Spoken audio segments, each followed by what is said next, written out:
all my team members are volunteering. They are not paid. The only thing we are called is like giving like stipends. It is an issue in Nigeria, so we try to subscribe for them and all. And the work we do is massive. The work we do is time consuming. Um, takes your energy, takes your brain because we have to think at ideas and also sometimes they give up. Some give up and they don't want to do it. They don't, it's hard to manage people, right? And that too have been challenged. I know there was a time, I think that was sometime in 2019, August. I'm like, you know what, guys, all of you have been sacked. Like, I'm closing this group, I'm closing this WhatsApp group, I'm closing whatever group that we have, the executive team, I'm closing everyone. If you're sure you want to do this, send me an email to the organization email and state why you want to do it and send the CV. And of course, who has time for that? Except those who really have the passion to do that.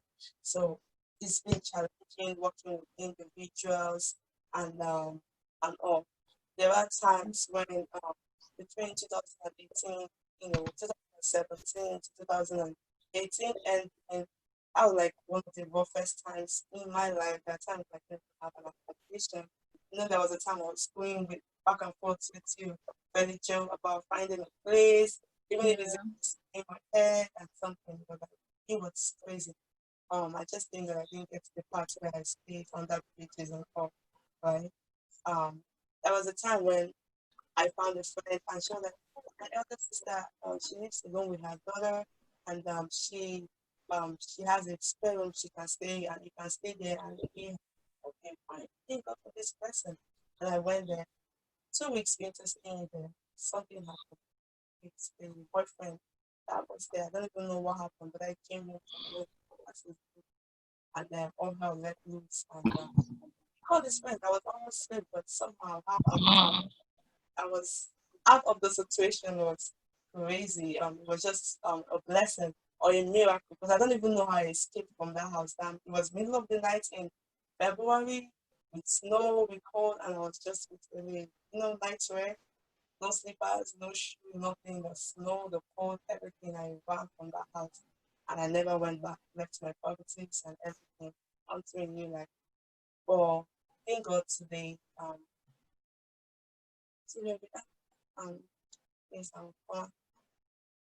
Yeah, your stories are some of the stories that really kept me going on here, and that is why I decided to invite you as our first guest. Now, there are so many people who aspire to come to leave their country also, to pursue their dream elsewhere, because really it's difficult in Africa, and so I don't blame them, you know. And so, with all your experiences, I mean, you were able to scale through. I mean, we're able to overcome some of these challenges, and you are still forging. I mean, you were forging ahead. So, what is your advice for those who aspires, to go out there to pursue their dreams? Because so many people when they come out here, they lose focus. But first, let me ask you: was there a point in time that you were like, I can't do this anymore. I want to take my bag and go back to my country? Did you felt that way at any point in time? Oh, a lot of times. I almost gave up. A lot of times I almost gave up. That was oh there are times when I not just give up, I packed my bags like it go be I'm done. Like I'm done. My parents are home. My dad and my siblings, at least they are home. They enjoy this family. I'm a kind of person who is family oriented and I love to spend time with my family and all. And then especially when some of these challenges hit, I find myself, how prodigal son was thinking one day like, my father and siblings are home enjoying life and I'm here suffering. I mean, I wasn't a prodigal child, but it was that kind of feeling. It was that kind of, thinking like, I'm tired. I know do again. That was the time I packed my bag. I'm like, if I see someone that's sponsoring me with money, I'm going home, right? And yeah, there's been times when I gave up and I didn't want to go on again. I prefer to just go home, stay with my family. And I know being someone who is industrious, my mom taught me so many things. My mom is the kind of person like she's jack of all trades. She did so many things in her life, right? Well, she wasn't too important as person. She did that. She did that work. Like there was never a dull moment. So I knew there was never going to be a dull moment. I can find myself. I can do something, you know, work hard and do things that I needed to do. So I felt those ways many times when I'm like, I keep up. I don't want to do it. I just want, yeah. Yeah, so with your experience, I, okay, go ahead, sorry. yeah, I have a question for Dr. Zoe. All right. Yeah, with respect to the your healthy Gambian project and excellent health for Africa initiative. Am I right? Yeah. Okay. I wanted to know, how do you choose which country you go to for the program? You select. How did you select? So for now, the way I choose the country that I go to for a program is places where I have team or places where I have people that can that stand as a middleman, I say. Because the thing is, one thing about the individuals community is even if you're coming with the best ideas, even if you're coming with the best things, if they don't know you, they don't trust you. So I can't just go into a community. I'm like, hey, we bring you news, we bring you good guidance and all. It doesn't work that way. They don't care. They don't trust you. They don't know. So like, you don't care what you want, right? Maybe few people might come out of curiosity, like let's see who this person is and what they want to do, but you won't get the right outcome. You can achieve your goal that way. So we choose where we go to. We choose communities, countries, rural areas that we go to, where we have someone who will be like someone who could introduce us. And usually they're like community leaders, people who have a say in the community, people who are respected in the community, right? So once we have those people, we try to set up a team around them with them, and then can be able to go to the community. And of course, not just them. At least there should be some sort of commitment, maybe some kind of partnership, with them, with us, to be able to achieve this thing. Sometimes it's not really like partner with us in form of money or something. Sometimes it's partner with us in form of we make sure that these people are coming, these people are talked to. Some places they don't speak English and I don't understand, I don't speak their language. So the middleman, that person is that person who is placed, introduce us to them, represent us in the community, and then help us let people know that they are here for good and to help them. Right. So Thank you, once we Doctor. get that in place, we're good to go. Thank you for your question. Okay. I was going to ask you. So there are a lot of people out there who also have the plan to come out. I mean, to leave their country, their birth country, to pursue their their dreams elsewhere. What will be your advice to them? Because something is something and things are so easy out here that once you're out here, you start making it. I mean, what is your advice to them? I have three things to say. First of all, make your research so that you don't get disappointed. When I was coming to America for the first time, I wasn't coming to live actually, but I was just coming for, I was coming for the conference and all. In my head, I'm like, hey, America, by the time I land, someone will open door for me. Not just when I open door, like, I'll be walking on snow. Like, I had so many wrong impressions about America. Right? And of course, I was disappointed. Imagine if I was coming, if I was coming to hustle, if I came that time to live and hustle, like life would have thrown shit at me, So, first of all, I would say research, make your research. Know certainly where you want to go, how things are done in the area, what it is and what it is, just know a lot about the place that you want to go. Secondly, have a game plan. Don't just say when we get there, and we'll know what to do. No, you won't know what to do. It's not the way we think. Have a game plan. Make your research. Once you're making your research, have a game plan. And thirdly, finally, have the right mindset. Because some people I've talked to, I know I was attached to them, but I had what we call like tough love. Some people I've talked to like, you really want to come to their phone. I'm like, oh, why do you come to their phone? The first day I entered there to pack money, they go back. I said, don't bother, don't worry. They just will not give you paper. I had someone I was training the person for an interview they were supposed to go to. I'm like, oh, why do you want to go to work? I'm like, oh, to live a better life. I'm like, okay, stay home, don't bother. Leave the money for them. So have the right mindset. Know what you want to do. Know what the goals you want to achieve. Have a game plan. And once you have a game plan, research. Ask questions, proper questions, ask the right people, right? Ask good questions, make researches, go online. Now Google can help out with so many things. Go online, read the news, follow up on the country, the state that you want to focus on. For sure, you know a lot on them. And then have your game plan. Don't just say, oh, when we get there, tomorrow will fend for itself. No, not in this country. Tomorrow will not fend for itself. You have to have a game plan. That's my advice for anybody. I will tell you not to come. If you really have the mindset, if you really know what you want to do, right? If you really know what you want to do, of course, if the Hello, Pastor Bola, can you hear us now?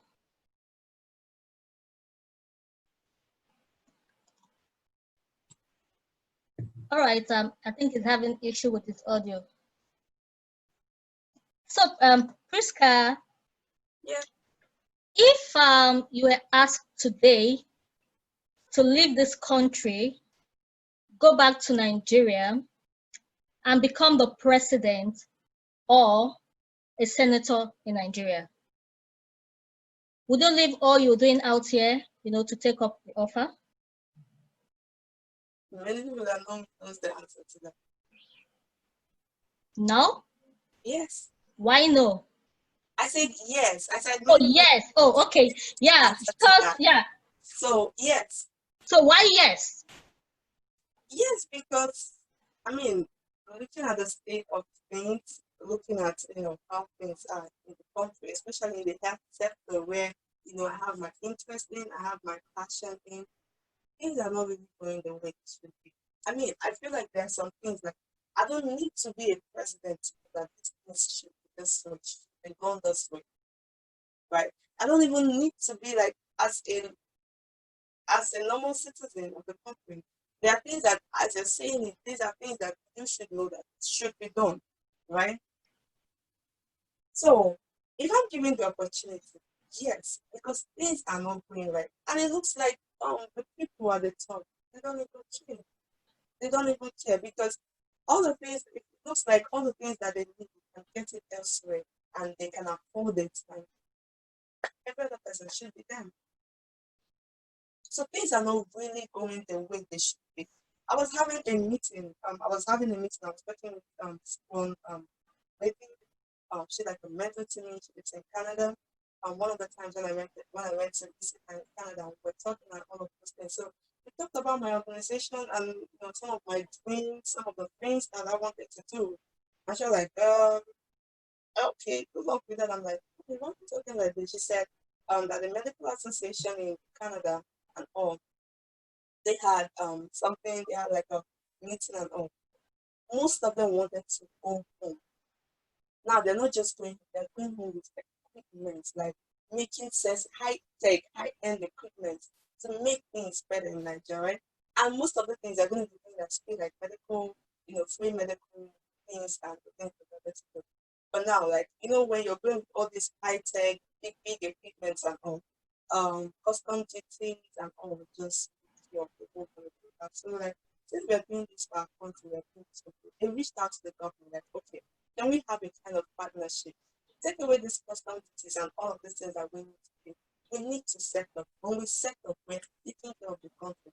Free of charge. No money can come. We'll have consultations and all. We take people, high-end surgeons and all. People are going to tell them no. Don't come. So they save their money for something else. And I'm like, do you even have, your people at heart? The affairs of your people at heart? Do you people really even care? There are some people that died for things they shouldn't even have died for. Sure. I'm just talking about the health sector. I'm not even gone into the other sectors. There are people who have just died for things they are not supposed to die for. there are no reforms, no discipline in any sector. I'm like, wow, we don't even have that. Or when you call that back to you, just almost important and shenanigans going on. And it's really sad. I'm not really that kind of person who like politics and all because it's sad. Things are really sad the way they're going in. So I mean, why not? Yes, we want to make a change, we want to see things change. I might not be the best or I may be the best, right? But that's why we have people to guide us. That's how we have people around us, surround ourselves with the best people who have the best, who has the good affairs of people at heart and want to see change, right? When you surround yourself with people that now we what's happened. So yeah, if I was given the opportunity, I don't think I'm gonna be the best, but I know I could try and something. Yeah, we're running out of time because I have a meeting at 1 p.m. and I don't know if anyone has any questions for Dr. Zoe before we call it a wrap. If not, you are one young lady that can inspire a lot of people out there. And if people would like to connect with you, what are your social media account address so that they can always reach out to you? Personally, my Instagram handle is Zoe, DOC_ZOE, and Facebook, my name, first and last name, Crystal Onyeba. And then for my organization, Excellent Health for Africa Initiative, Excellent Health for Africa Initiative, is Exhala Initiative, which is E for elephant, X for xylophone, H for house, E for elephant, L for lamp, A for apple initiative, Exhala Initiative. And then on Instagram is Exhala_initiative. All right, thank you so much. Okay. I have a question for Dr. Zoe. How are you able to, I don't know, are you married? That's one. Then secondly, how are you able to manage family and all you do? Yes, I am married. Secondly, manage how I'm able to manage family and how I'm able to manage family and Your career, everything you do. I mean, there's no set.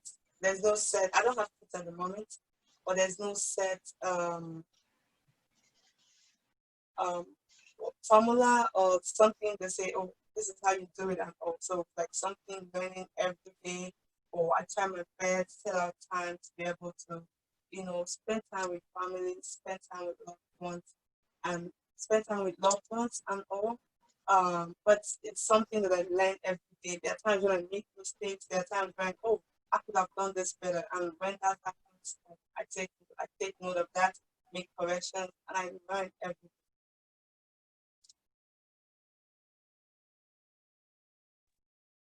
Oh, thank you so much. Or someone asking a question? Oh no. Thank you so much. Okay. There's a lot of things I would have loved to ask, but like I said, I'm running out of time. I have to go back to the office, and I would love to have you back here some other time, if you don't mind, because you have a lot to give out to our youth out there. This is actually for them, because people like you are not being heard. If you go to the search engine to type in someone like Hushpuppi, the system will almost crash down with all the information you get about him. But people that are doing great things, out there, they are not being heard. So they need such kind of platform to be heard. And so these are one of the reasons why, we are doing this. So please, all of you, you can subscribe to our blog, felijo.blogspot, This interview will be uploaded in our blogs, and we'll also have other people to, we'll invite other people to come out here to tell their stories. And please also subscribe to our blog and tell people about our blogs. Thank you.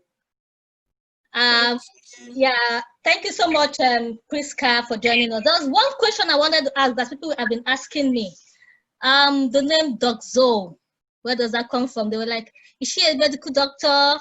Does she have a PhD? Or like, well, I know she has a master in public health.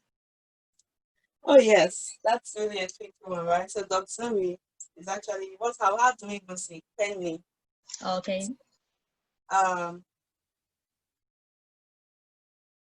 Doc, in the sense that quite from a young age, I started this health thing from a young age. I'm telling Mommy, don't eat that, it's not healthy. Daddy, don't do this, not everybody in my family bring something. I'm like, oh, this is not coming into my house, it's not healthy. You know, all of those ones. So since then, they're like, Doc, should we eat this one? Doc, should I do this one?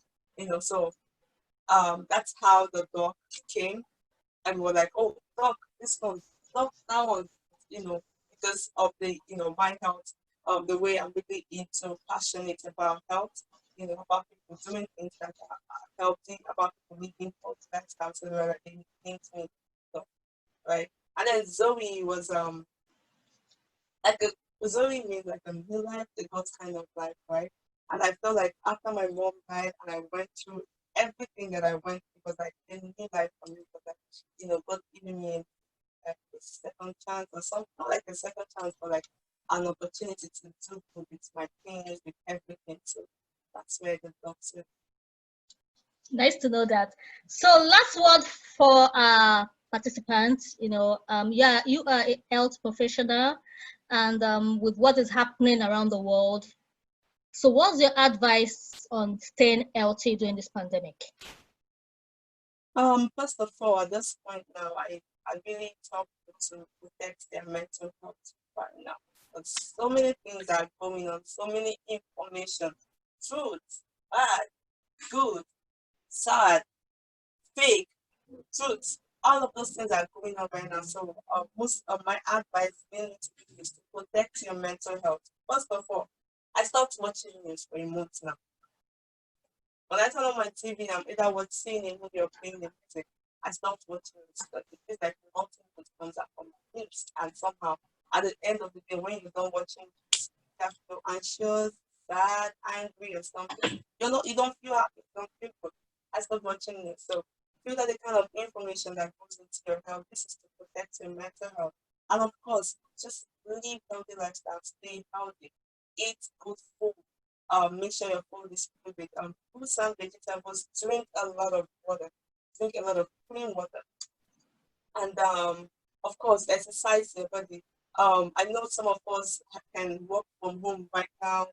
Some of us don't really get active like they live now because of the pandemic. But please, as much as you can, try to live a non-sedentary lifestyle. Try to like exercise, take a walk, get some fresh air and all. It's actually going to help us. And if you can, take vitamin C and all. This is to help you improve your boost your immune system, that could actually help fight any disease or anything. Because the truth is, once you're down with anything, your immune system is down and opens the gate for every other thing to come in, shooting and all of that. So yes, guys, try to stay healthy as you can, eating healthy, drinking a lot of water, and being physically active. Thank you so much. Thank you so much. I'm so grateful that you could, take out time out of your busy schedule to honor an invitation. And thank you all of you for being part of this project. I'm so grateful, and I'll see you next time with our next guest. Thank you and have a good day. Thank you. Bye. Bye. Bye, everyone. Bye, everyone.